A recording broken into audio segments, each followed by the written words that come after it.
السلام علیکم ورحمۃ اللہ وبرکاتہ۔ الحمد للہ نحمده ونستعینه ونستغفره ونؤمن به ونتوکل علیہ ونعوذ باللہ من شرور انفسنا ومن سیئات اعمالنا من يهده الله فلا مضل له ومن يضلله فلا هادي له ونشهد أن لا إله إلا الله وحده لا شريك له ونشهد أن سيدنا ونبينا ومولانا محمدا عبده ورسوله صلوات الله وسلامه عليه. أما بعد، فقد قال الله تبارك وتعالى في القرآن الكريم والفرقان المجيد: أعوذ بالله من الشيطان الرجيم، بسم الله الرحمن الرحيم.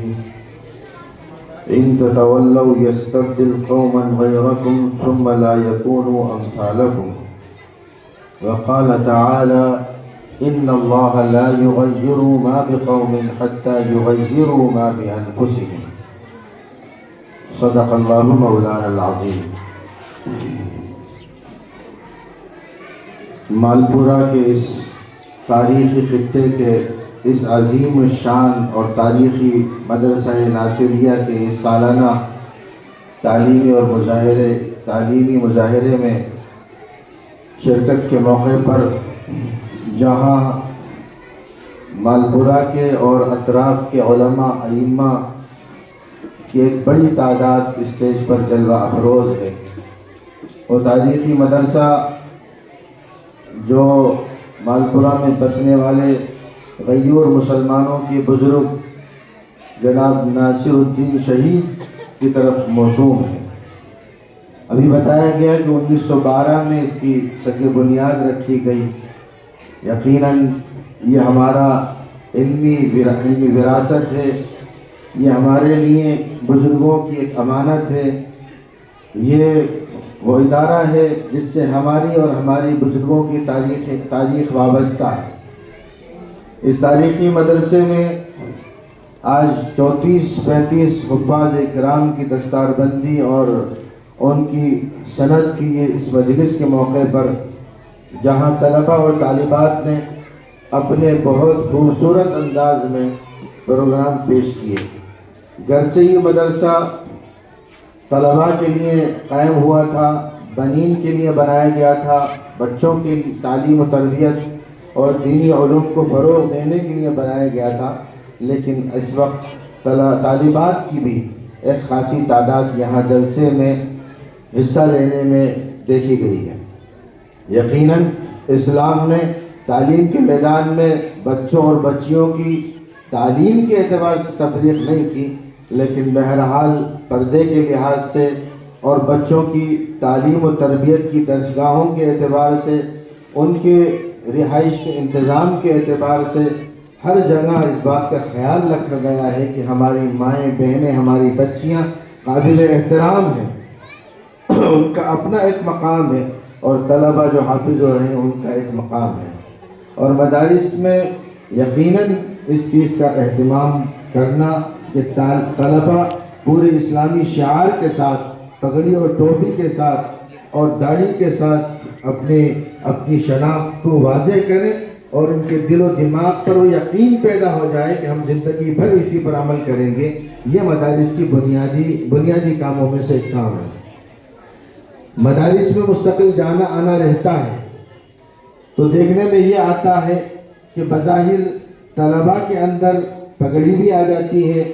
بظاہر لباس بھی وہ جلسے کے موقع پر پہن لیتے ہیں، اور طالبات میں برقع اور حجاب کا بھی لباس پیدا ہوتا چلا جا رہا ہے، لیکن یہ حقیقت ہے کہ ہم ظاہر کے ساتھ اصل ہماری محنت باطن پر ہونا چاہیے، ہماری توجہ ظاہر سے زیادہ باطن پر ہونا چاہیے۔ جیسا کہ حدیث پاک میں اللہ کے رسول صلی اللہ علیہ وسلم نے فرمایا کہ الا ان فی الجسد لمضغۃ اذا صلحت او اذا صلحت صلح الجسد كله واذا فسدت فسد الجسد كله۔ سن لو کہ انسان کے جسم میں دل ہے، اس دل کی جب اصلاح ہوتی ہے تو سب کچھ صحیح ہو جاتا ہے، جب وہ بگڑتا ہے تو پھر وہ پورا بگڑ جاتا ہے۔ یقیناً ہماری مائیں بہنیں جو 20-30 سال 40 سال پرانی ہے، گرچہ وہ کالا برقع نہیں اوڑھ رہی، ان کو اوڑھنا چاہیے، ان کو پردے میں رہنا چاہیے، انہیں ظاہر بھی بنانا چاہیے، چونکہ ظاہر بنانے کا بھی شریعت میں حکم ہے، لیکن ان کی تربیت کیسے ماحول میں ہوئی ہے کہ وہ آج بھی الحمدللہ شریعت کی چھوٹی چھوٹی باتوں کا گھروں میں لحاظ رکھتی ہیں، گفتگو میں، بڑوں کے احترام میں، بچوں کی تربیت میں، بزرگوں کی خدمت میں، بڑوں کے پاس بیٹھنے میں، شوہر کے حقوق کے معاملات کے اعتبار سے، دینی اعتبار سے، نمازوں کے اعتبار سے، روزے کے اعتبار سے، جس جذبے سے وہ پرانی عورتیں اور ہماری گھروں کی مشورات الحمدللہ جو ماحول پیش کرتی ہیں، وہ ان مدارس کے ذریعے ابھی اس حد تک، اس پیمانے تک نہیں پہنچ پا رہا ہے جس کی ضرورت محسوس ہو رہی ہے۔ یقیناً مالپورہ کی اس سرزمین پر آنے کے بعد مجھے ایک ہمت اور حوصلہ پیدا ہو جاتا ہے، اور کیوں نہ ہو، ناصر الدین شہید کی سرزمین ہے اور علماء کی ایک خاصی تعداد الحمدللہ مختلف راجستھان ہی نہیں بلکہ ہندوستان کے مختلف صوبوں سے راجستھان کی طرف، مالپورہ کی طرف آئی اور اپنی امامت کے ذریعے، خطابت کے ذریعے اور تدریس کے ذریعے سے، تصنیف کے ذریعے سے، دعوت تبلیغ کے ذریعے سے انہوں نے پورے اس علاقے کو مرکز بنایا اور مالپورہ کو اطراف کے لیے مرکز بنا کر سارے علاقے میں محنتیں کر رہے ہیں۔ یہ ان کا احسان ہے، ان کی محنتیں ہیں، کوششیں ہیں، بچے آپ کے ہیں، آپ کو فائدہ ہوگا، ان کی تربیت ہوگی تو آپ کو اس میں جو ہے آپ کی خدمت کریں گے، نام آپ کا روشن ہوگا۔ لیکن یہ معمولی تنخواہوں پر آ کر یہاں کام کرنا یقیناً یہ بہت بڑا احسان ہے، اسے ہمیں ماننا ہی پڑے گا۔ تو اتنی بڑی ریاست، کیا ضرورت محسوس ہوئی کہ گجرات سے اور بہار سے اور دیگر اسٹیٹ سے لوگ آ کر وہاں خدمت کر رہے ہیں؟ آپ جانتے ہیں کہ گھر کا حال کیا ہے، آپ اور ہم جانتے ہیں، ریاست تھی لیکن موجودہ صورتحال کیا ہے آپ اور ہم بخوبی جانتے ہیں۔ اس کی رمق ضرور باقی ہے، اس کے اثرات ضرور باقی ہیں، لیکن اس تعلق سے دوبارہ اس کی نشت ثانیہ کے لیے جن افراد کار کی ضرورت ہے، الحمدللہ جوک در جوک اماموں کی شکل میں، علماء کی شکل میں، بزرگوں کی طرف سے ہدایت کر کے یہاں بھیجے جاتے ہیں اور کام کرتے ہیں۔ 10 سال بعد، 20 سال بعد آپ کے علاقے کے خود علماء ہوں گے، حافظ ہوں گے، عالم ہوں گے، تو ضرورت اس بات کی ہے کہ وہ علماء ائمہ موجود رہیں جنہوں نے محنتیں کی، ان کی قدر بھی باقی رہے، ان کی عزتیں بھی باقی رہے۔ ابھی یہ دیکھنے کو ملا کہ معمولی تنخواہوں پر کام کرنے کے باوجود بھی علماء نے بھی، ائمہ نے بھی آپ کے بچوں کی ہمت افزائی کی۔ اللہ تعالیٰ جزائے خیر عطا فرمائے ان کو اور آپ حضرات کو، اللہ تعالیٰ مزید ترقیات سے مالا مال فرمائے۔ یہاں پر آباد وزیر الدین صاحب اور ابراہیم الدین صاحب کی نسل یہاں آباد ہے، بے پناہ غیور لوگ تھے جنہوں نے دین کے خاطر اپنی جانوں کے نذرانے پیش کر دیے۔ آج ہم اپنی نسلوں کو دیکھیں، ہماری حالت زار کو دیکھیں، ہماری نوجوانوں کو دیکھیں، جب جلسے میں مالپورہ آؤ تو چند بزرگ چہرے نظر آتے، وہ مالپورہ کے نوجوان کہاں گئے؟ کیا وہ حضرت ناصر الدین شہید کی اولاد نہیں ہے جو اس تاریخی مدرسے میں موجود نہیں ہے؟ مکاتب چلائیے، مدارس چلائیے، لیکن مدرسہ ناصریہ کو مرکز بنا کر دارالعلوم دیوبند، دارالعلوم ندوۃ العلماء، مظاہر العلوم کی طرح بڑا مرکز بنائیے۔ اس کی ضرورت ہے، اس کی ضرورت ہے، اس طرف توجہ دیجئے، محنتیں کریں۔ یقیناً اس تاریخی سرزمین میں اللہ نے بڑی صلاحیتیں دی ہیں۔ کوئی پروجیکٹ آتا ہے، الحمدللہ یہاں کے لوگ کھڑے ہوتے ہیں اور اس پروجیکٹ کو پورا کر دیتے ہیں۔ جامع مسجد کا پروجیکٹ آیا، پورا کر دیا، لیکن یقین یہ ہے کہ ہم میں اجتماعیت ہو، اتحاد و اتفاق ہو، بزرگوں میں، جوانوں میں، علماء میں، ائمہ میں اتحاد ہو اور اتحاد کے ساتھ، اتفاق کے ساتھ کام کیا جائے، علماء کی سرپرستی میں کام کیا جائے، چونکہ علماء اللہ کے رسول کے وارث ہیں۔ فَإِنَّ الْعُلَمَاءَ وَرَثَةُ الْأَنْبِيَاءِ وَإِنَّ الْأَنْبِيَاءَ لَمْ يُوَرِّثُوا دِينَارًا وَلَا دِرْهَمًا، اور انبیاء اپنا وارث علماء کو بنا کر گئے ہیں، اور علماء یہ کوئی انبیاء اپنا وارث درہم و دینار کا وارث نہیں بناتے بلکہ علم کے وارث بناتے ہیں۔ علماء کو بھی چاہیے اپنے مقام و مرتبے کو سمجھیں، اور اختلافات کے دوران ایسا نہ ہو کہ اپنے اس مقام سے جو وراثت کا مقام ہے، علمی مقام ہے، جو بزرگوں کی محنتوں کی وجہ سے اللہ نے آپ کو عطا فرمایا ہے، وہ عوام کی نظر میں مجروح ہو جائے۔ اس کا بھی لحاظ علماء کو، ائمہ کو، اس لیے کہ منبر رسول پر بیٹھنے کے بعد ایک دل میں عظمت عوام کی پیدا ہو جاتی ہے، چاہے کتنا ہی بڑا جرم امام کر لے، لیکن کہتے ہیں کہ نہیں، امام صاحب ہی نے ایک مرتبہ معاف کر دو۔ امام کو بھی اور علماء کو بھی اور مفتیوں کو بھی اس بات کا احساس کرنا چاہیے، یہ جو مقام دیا ہے ایسے علماء نے دیا ہے، لوگوں کے دلوں میں عظمت علماء کی مولانا الیاس رحمت اللہ علیہ کی وجہ سے، مفکر اسلام مولانا علی میاں کی وجہ سے ہے، قاسم نانوتوی کی وجہ سے، مولانا ارشد مدنی کی وجہ سے، اس طرح کے اکابرین ملت جو آج بھی اس عمر میں بھی طوفان کا مقابلہ کر رہے ہیں اور میدان میں کھڑے ہوئے ہیں، سارے کفر اور الہاد کی طاقتیں ایک طرف، مولانا ارشد مدنی ایک طرف، اور اس پیران سالی کے باوجود جو 80-85 سال سے متجاوز ہو گئے، جس جرأت کے ساتھ، جس محنت کے ساتھ، جس قوت کے ساتھ اپنی بات کو، دین کی بات کو، شریعت کی بات کو، پردے کی بات کو، حجاب کی بات کو، مدارس کی اور مساجد کی اور وقف کی بات کو رکھتے ہیں، یقیناً ایسا لگتا ہے کہ کوئی 18 سال کا، 20 سال کا کوئی مجاہد ہے جو گفتگو کر رہا ہے اور باطل طاقتوں سے یہ کہہ رہا ہے کہ باطل سے دبنے والے، اے آسمان نہیں ہم سو بار کر چکا ہے تو امتحان ہمارا، توحید کی امانت سینوں میں ہے ہمارے، آسان نہیں مٹانا نام و نشاں ہمارا، کچھ بات ہے کہ ہستی مٹی نہیں ہماری، صدیوں رہا ہے دشمن دور زماں ہمارا۔ یقیناً ہمیں اس بات کا احساس کرنا ہوگا اور پھر ایک بار پھر مل کر اتحاد کے ساتھ، آج یہ بڑی سعادت کی بات ہے 34 بچوں کا حافظ ہو جانا، یقیناً اللہ کی رحمتیں اور برکتیں یہاں نازل ہو رہی ہیں، فرشتوں نے اس کو گھیر رکھا ہے، اور یہ حافظوں کا بن جانا معمولی بات نہیں ہے۔ کبھی آپ پوچھئے گا یا آپ خود محنت کیجئے، کوشش کیجئے، اور جو بچہ ہے آپ کا 4 سال کا، 5 سال کا، آپ جو یہاں لیکچرر ہیں، ڈاکٹر ہیں، انجینئر ہیں، اسے لے کر بیٹھیں اور کوشش کریں کہ الف سے یا تک کی تختی 3 دن میں یاد کرائیں گے۔ بچہ اتنا چکر دے گا، اتنا گھمائے گا، اتنا پریشان کرے گا اور اتنے بہانے کرے گا کہ وہ 3 دن میں الف سے یا تک کی تختی، جو کہتے ہیں نا کہ الف سے یا تک کے جو حروف ہیں ان حروف کو پڑھا دیں، جیسے 38 حروف ہوتے ہیں عربی میں 28 ہیں اور اردو میں 38 ہیں، ان کو ہم پڑھا دیں تو 3 دن ناکافی۔ حافظ قرآن کا بنا دینا جو شیر لانے کے مترادف ہے، پہاڑ کے اندر دریا جاری کرنے کے مترادف ہے۔ یہ عظیم خدمت جن اساتذہ نے دی ہے، اللہ تعالیٰ ان کی اس محنت کو قبول فرمائے۔ اصل بدلہ تو اللہ دینے والا ہے، یقیناً اصل بدلہ تو اللہ دینے والا ہے، ہمیں بھی چاہیے کہ ان کی خوب ہمت افزائی کریں۔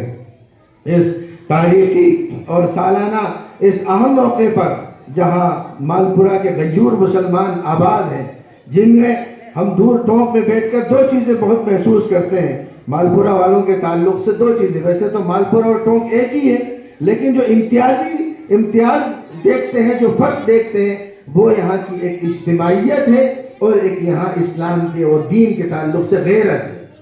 یہ 2 چیزیں ہم محسوس کرتے ہیں۔ زمینی سطح پر کیا حالات چل رہے ہیں آپ بخوبی جانتے ہیں، لیکن ہم جیسے کئی لوگ جو دور سے مالپورہ کو دیکھتے ہیں، یہ کہتے ہیں کہ مالپورہ والوں میں بڑا اتحاد ہے۔ خدا کے واسطے اپنے اندرونی اختلافات کو منظر عام پر نہ لاؤ، یہ اتحاد جس شکل میں بھی ہے غنیمت ہے۔ اس اختلاف، انتشار اور نفرتوں کے دور میں جس نام سے جو جمع ہو جائے اسے جمع کر لو، گلے لگا لو، محبت سے بیٹھ جاؤ اور اس کو غنیمت سمجھو۔ وہ برادری کی بنیاد پر ہو، وہ جمعیت علماء کی بنیاد پر ہو، دعوت و تبلیغ کی بنیاد پر ہو، مدرسہ ناصریہ کی بنیاد پر ہو، خاندان کی بنیاد پر ہو، سب کا مقصد یہ ہے کہ اعلان کلمت اللہ ہو، دین کی سربلندی ہو۔ یہ جو مسائل چل رہے ہیں مدرسوں کے تعلق سے، مساجد کے تعلق سے، ان بچوں کو ہم کیا جواب دیں گے جب ہمارے مساجد پر، مدارس پر پابندی لگا دی جائے گی؟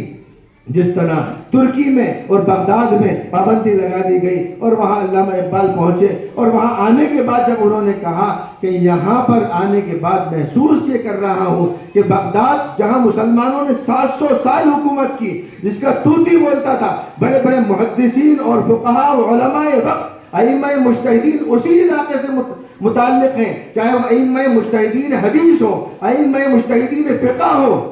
ائمہ مجتہدین تفسیر ہو، سب کا تعلق اکثر و بیشتر بغداد یا اس کے اطراف سے ہو، وہ خراسان کا علاقہ ہو یا پھر بخارا کا علاقہ ہو، سمرقند کا علاقہ ہو یا پھر مرغینان کا علاقہ ہو، یہ سب افغانستان، ایران اور بغداد یہی وہ علاقے ہیں جہاں بڑے بڑے محدثین امام بخاری جیسے پیدا ہو رہے ہیں۔ وہاں پر ایسی صورتحال ہو گئی کہ مدرسوں پر پابندی، دین پر پابندی اور اسلام پر پابندی، کہ کوئی مدرسہ چلاتا ہے آئے تو اس کو سخت سزائیں دی جائے۔ ندوۃ العلماء میں زیر تعلیم کے دوران دو طلبہ آئے تھے، خراسان کے 2 طلبہ آئے تھے۔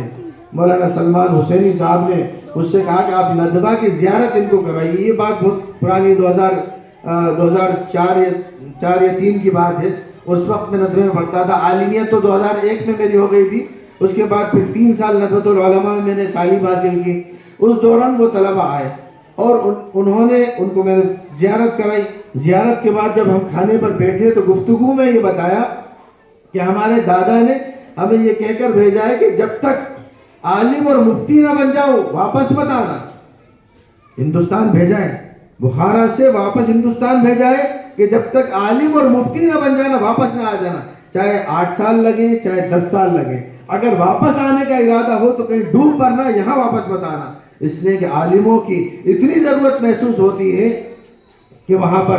لوگ نماز پڑھانے والے، قرآن پڑھانے والے نہیں ہیں، بلکہ ان کے چچا کے متعلق انہوں نے بتایا کہ ہمارے چچا نے کہیں چھپ چھپا کر مدرسہ شروع کر دیا اور وہ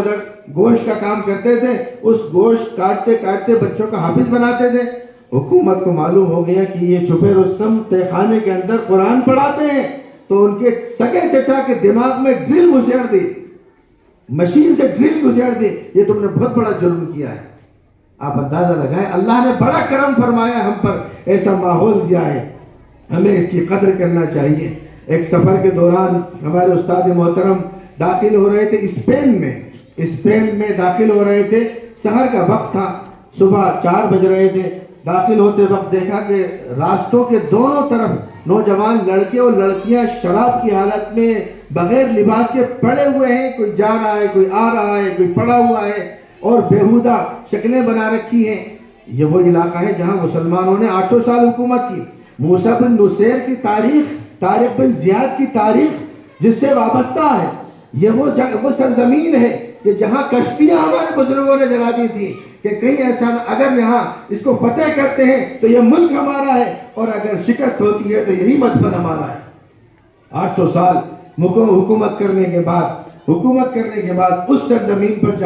جہاں پر قال اللہ قال رسول کی صدائیں بلند ہوتی تھی، بڑے بڑے مدرسے تھے، بڑی بڑی درسگاہیں تھی، بخاری شریف کے ختم ہوتے تھے، قرآن کی تلاوت ہوتی تھی اور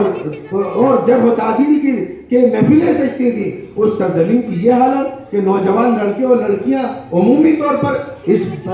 بری حالت میں ہیں۔ بہت افسوس کیا ہمارے استاد محترم نے کہ مجھے بڑی شرمندگی ہو رہی ہے کہ اس ملک میں یہ صورتحال ہو۔ اس کی مثال ایسے ہی دی جا سکتی ہے، گویا مال پورا کے اس علاقے میں یا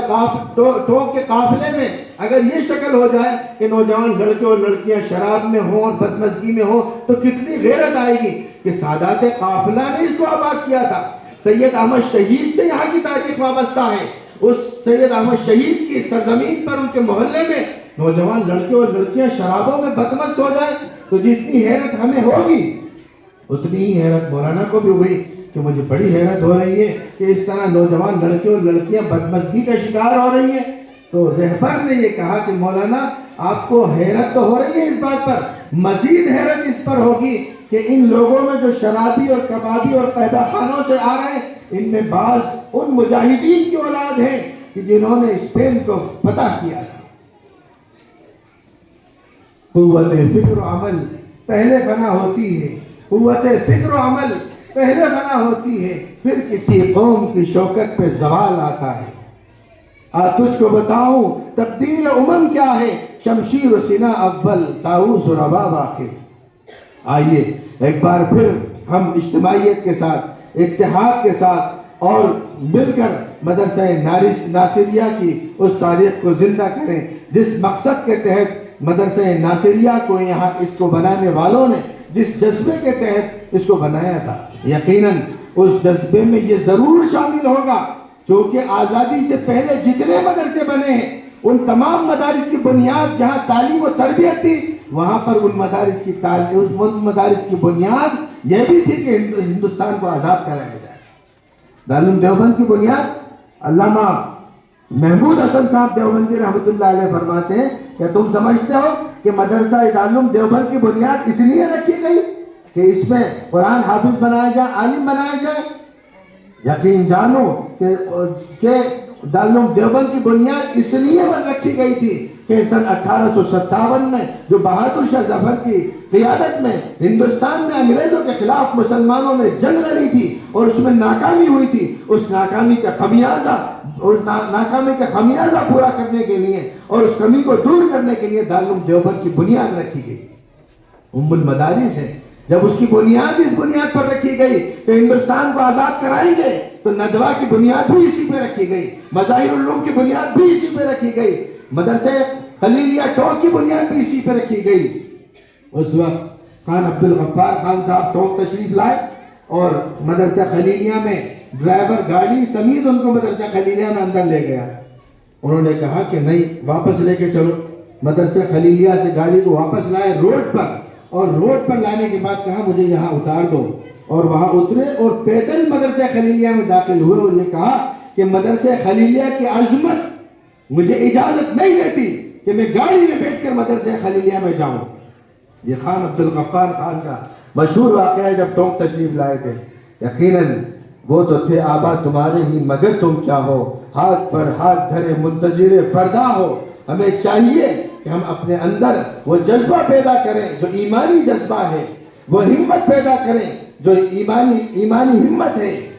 اس کو علامہ اقبال نے بھی ایک موقع پر کہا ہے کہ ہر لحظہ ہے مومن کی نئی شان نئی آن، ہر لحظہ ہے مومن کی نئی شان نئی آن، قہاری و غفاری و قدوسی و جبروت، یہ چار عناصر ہو تو بنتا ہے مسلمان۔ یہ راز کسی کو نہیں معلوم کہ مومن قاری نظر آتا ہے حقیقت میں ہے قرآن، قاری نظر آتا ہے حقیقت میں ہے قرآن۔ آئیے ہم مل کر کوشش کریں کہ ہم اتحاد کے ساتھ، اتفاق کے ساتھ صرف مالپورہ ہی کے مسائل نہیں بلکہ ملک میں فاسد طاقتوں کے خلاف بھی کھڑے ہوں گے اور ملک کو ایک بار پھر آزاد کرائیں گے۔ اور یہی مدرسے ہیں جس میں اللہ نے ہمت دی ہے، طاقت دی ہے، یہی علماء ہیں۔ جب یہ اعلان لگائیں گے کہ ضرورت ہے آپ کی تو انشاءاللہ جھوک در جھوک جس طرح سے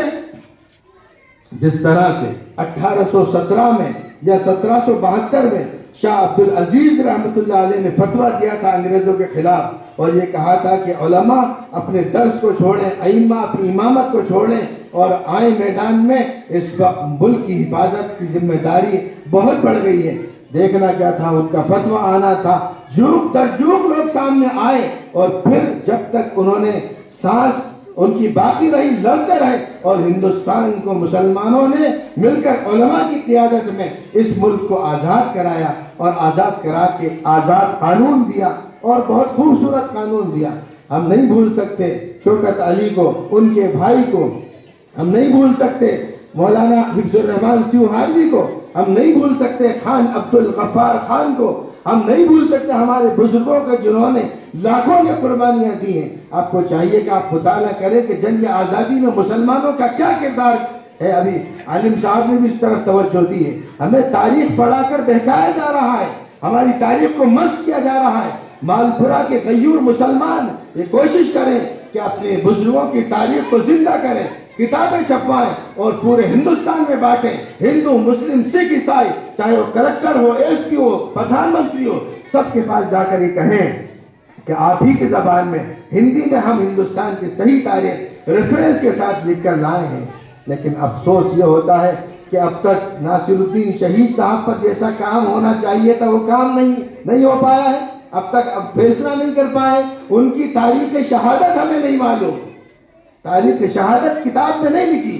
جہاں پر بھی ہے جائیے، لے کر آئیے، ملیے، کوششیں کیجیے، محنتیں کیجیے اور کاموں کو تقسیم کیجیے، اس لیے کہ ایک فرد سارے کام نہیں کر سکتا۔ یہ اعلاء کلمت اللہ کا مسئلہ ہے۔ اس ملک میں، ہندوستان میں جمہوریت ہے، ڈیموکریسی ہے ہم کسی اسلامی ملک میں نہیں ہیں. یہاں پر ہمیں محنت کرنا ہوگی, کوشش کرنا ہوگی, بلکہ ہم یہ کہیں کہ جو بڑھ کر تھام لے ساقی مینا اسی کا ہے. آج اپنے حقوق کو لینا ہوگا. وقت پر مسئلہ آیا ہے. کیسے کسی نے ہمت کر لی کہ ہماری مسجدوں, ہمارے مدرسوں, ہمارے قبرستانوں کے متعلق زبان کھول سکے؟ کیسے ہمت کر لی, کیسے جرأت کر لی دارالعلوم دیوبند پر الزام لگانے کی, کیسے ہمت کر لی؟ اور ہم اپنی شادی بیاہ میں اور دیگر کاروبار میں اور دیگر معاملات میں, اپنی آسائشوں میں, دنیا داری میں اس قدر لگے ہوئے ہیں کہ ہم اپنی موت کو بھول گئے, اپنے مقصد کو بھول گئے. خود ہماری ماؤں بہنوں کے ساتھ جو سلوک اس ملک میں ہو رہا ہے, خود ہم اپنی آنکھوں سے دیکھ رہے ہیں اور ان مسائل کے حل کے لیے کوششیں نہیں کر رہے ہیں. ہمیں چاہیے کہ ہم متحد ہوں اور مل کر اور کام کو تقسیم کر لیں. علماء کو ذمہ داریاں دیں, وکلاء کو ذمہ داریاں دیں, اپنے دانشوران قوم و ملت کو ذمہ داریاں دیں, حاجی صاحب کی سرپرستی حاصل کریں اور مل کر ہم کوشش کریں. انشاءاللہ ایسا کون سا کام ہے جو مالپورہ کے مسلمان نہیں کر سکتے؟ ایسا کون سا مسلمان ہے جو ٹوک کے مسلمان نہیں کر سکتے؟ یقین جانیے کہ ہندوستان میں جس وقت انگریزوں کا غلبہ بڑھ رہا تھا, سب نے ساتھ چھوڑ دیا اور ہندوستان کی آزادی کے مشن سے سب ہٹ گئے. میدان میں باقی تھے سید احمد شہید رحمۃ اللہ علیہ, ان کے ماننے والے. میدان میں باقی تھے نواب امیر الدولہ خان بہادر. میدان میں باقی تھے نواب سراج الدولہ خان اور نواب ٹیپو سلطان رحمۃ اللہ علیہ. یہ باقی رہ گئے تھے. آخر میں جب نواب ٹیپو سلطان رحمۃ اللہ علیہ بھی 1899 میں یا 1799 میں جب وہ شہید ہو گئے تو کوئی باقی نہیں رہا. اس کے بعد آخر میں گوالیار کے مہاراجا نے بھی ٹوک نواب کا ساتھ چھوڑ دیا. تو ٹوک نواب نے یہ کہا کہ اس ملک کو آزاد کرانے کے لیے میں لڑتا رہوں گا آخر دم تک. اگر ہندوستان کے راجا مہاراجا میرا ساتھ چھوڑ دیں گے تو میں کابل جاؤں گا اور اپنے خاندان کے یوسف زئی پٹھانوں کے پاس جا کر یہ کہوں گا کہ آج تمہاری ضرورت ہے, اپنے خاندان کے گھر کے ہر گھر میں سے ایک نوجوان مجھے دو اور میرے ساتھ چل کر ہندوستان کو آزاد کراؤ, اور میں ان کے ساتھ مل کر ہندوستان کو آزاد کروں گا اور اس ملک میں شریعت کا تحفظ اور شریعت کی تشخصات کو محفوظ کروں گا. یہ جذبہ ان لوگوں میں تھا. آپ اور ہم اس علاقے سے وابستہ ہیں, متعلق ہیں, تعلق رکھتے ہیں کہ جن کے متعلق یہ کہا جاتا ہے کہ گزر جا بن کے سیل تندروں کو ہو بیابہ سے, گلستہ راہ میں آئے تو جوئے نغمہ خواہ ہو جا. اور جس کے متعلق یہ کہا جاتا ہے کہ تجھے اس قوم نے پالا ہے آغوش محبت میں, تجھے اس قوم نے پالا ہے آغوش محبت میں, کچل ڈالا تھا جس نے پاؤں میں تاجے سرے دارا. اللہ تعالی ہم سب میں اتحاد و اتفاق پیدا فرمائے اور اس مدرسہ ناصریہ کو بھی دین دونی رات چوگنی ترقی عطا فرمائے اور امت کو مدارس کی طرف متوجہ فرمائے. ان کے اپنے مسائل ہیں, ان مسائل کے حل کی طرف متوجہ فرمائے. اللہ تعالی ہم سب کی کہنے سننے سے زیادہ عمل کی توفیق عطا فرمائے. وآخر دعوانا ان الحمد للہ رب العالمین.